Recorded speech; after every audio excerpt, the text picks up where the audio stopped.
Global super লিগে বাংলাদেশের দল রংপুর রাইডার্স টানা ৩ ম্যাচে জিতলো এবং সেই সাথে গতবারের মতো এবারও ফাইনাল খেলার যোগ্যতা অর্জন করলো।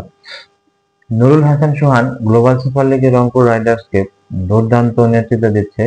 তিনি রানও করছেন এবং দলকেও ভালো এবং সুন্দরভাবে পরিচালনার নেতৃত্ব দিয়ে দলের জয় ছিনিয়ে আনছেন। আজকে সাকিব আল হাসানের দল দুবাই ক্যাপিটালসের সাথে বাংলাদেশের রংপুর রাইডার্সের খেলা ছিল। সেই খেলায় রংপুর রাইডার্স প্রথমে ব্যাট করে ১৫৯ রান করেছিল, কিন্তু সাকিব আল হাসানের দল হেরে গেল রংপুর রাইডার্সের কাছে এবং সেই হারার পরে রংপুর রাইডার্স টানা ৩ ম্যাচ জিতলো এবং ফাইনালের পথ নিশ্চিত করলো ফাইনালে যাওয়া। তো কারণ এই ম্যাচের প্রতি অনেকেই নজর ছিল, কারণ সাকিব আল হাসান এখানে খেলতেছে এবং বাংলাদেশের বিপিএল এর দল রংপুর রাইডার্সের সাথে। তো সাকিব এখানে তিনি বল করে একটি উইকেট নিয়েছে, সেটা হচ্ছে সৌম্য সরকারের উইকেট। তো রংপুর রাইডার্স যখন ব্যাট করেছে তখন রংপুর রাইডার্সের ২ ওপেনিং ব্যাটসম্যান ইব্রাহিম জাদরান এবং সৌম্য সরকার নেমেছিল। ইব্রাহিম জাদরান ৩ বলে ১৬ রান করে আউট হয়েছে, কিন্তু সৌম্য সরকার ফাটিয়ে দিয়েছে। সৌম্য সরকার ভালো রান করেছে, দুর্দান্ত রান করেছে। তিনি ৩৬ রান করে আউট হয়েছে। এর মধ্যে ৩৬ রানের মধ্যে তিনি ৪টা ৬ মেরেছে। এখানে আর অন্য কোনো বাউন্ডারি ছিল না, আর সেই রানটাও অনেক গুরুত্বপূর্ণ হয়ে কাজ করছে রংপুর রাইডার্সের জন্য।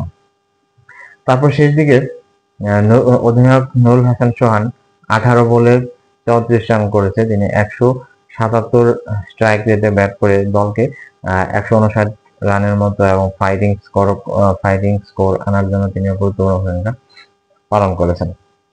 তো দুবাই ক্যাপিটালস যখন সেকেন্ড ইনিংসে ব্যাট করতে নামে তখন তাদের টার্গেট ছিল ১৫৯ তারা করতে পারেনি, এর আগে তারা অল আউট হয়ে গেছে।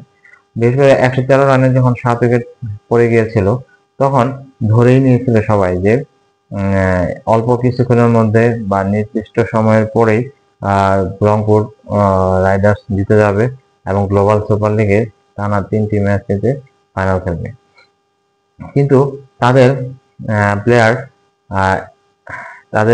কায়েস আহমেদ নামে একটা প্লেয়ার আছে, তিনি ৮ বলে ১৮ রান করেছিল এবং সেই ক্ষেত্রে রংপুর বাংলাদেশের ক্রিকেট প্রেমীদের মনে হয় একটু ভয় ঢুকে গেছিল, কারণ তিনি যেভাবে ব্যাট করতেছিল সেভাবে আসলে রংপুরে এখন শেষ পর্যন্ত হেরে যায় কিনা, কিন্তু সেটা শেষ পর্যন্ত হয় নাই এবং তিনি রংপুর রাইডার্সের কাছে তার দল হেরেছে এবং রংপুর রাইডার্স তাদের শেষ ম্যাচে এসে এটা জয় করে নিয়েছে ৩ নম্বর ম্যাচ।